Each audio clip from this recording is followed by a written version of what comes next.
did you find like from other people in your field but that do different research, like how do they see it? Because even music wise, like boy bands and pop music has this usually negative connotation, and the people that follow that kind of music have the connotation of screaming, shrilling teenage girls. They're just manic and hysteria and all that. And how, like doing research on something like that, how did you feel and what's it look like from the outside? I mean, looking back at it, it all kind of started with my master's. So I go to the University of Nevada, Las Vegas, UNLV. So I've been a student there forever, and so I've been in the same university for 13 years now.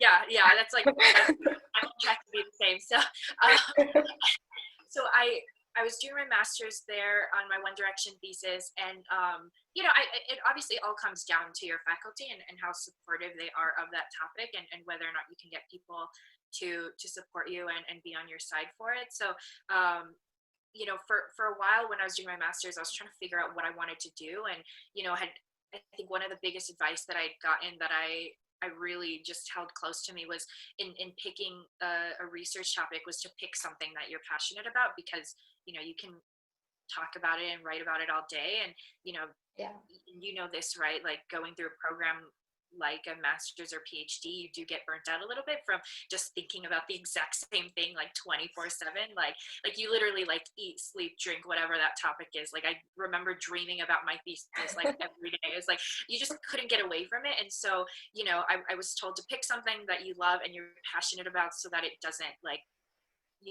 so that you don't start to hate it, essentially.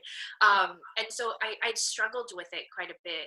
And I knew I loved, boy bands and One Direction, but I was like, well, I don't know what I could even do a topic about for that. So let me just focus on social media. But, eventually was able to find a way to bring those two together. And I'm lucky that I had faculty in my school to support me in that sense, and whether or not they knew about it, they were super open to learning more about the topic. And then same thing, as I moved into the PhD program, it was, so my master's was in journalism and media studies, but one of my committee members was in the sociology department. So once I joined the department, that faculty member was still super on board. And it's funny, he's an older professor, and you would never think that he would be super interested in anything like K-pop or BTS or anything like that. But the minute I suggested that I wanted to continue doing fan studies and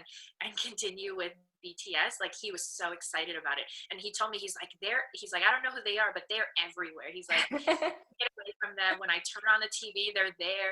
I think it was around the time when they were doing like a lot of US press last year. Like he was so fascinated by it, and I'm super lucky to have faculty who are supportive of it and willing to learn. And it's funny, even during this time in quarantine, that particular faculty member, we were emailing back and forth, and he helped compile a bunch of articles for me just to read. And he told me he had almost read everything already. He was so interested in it.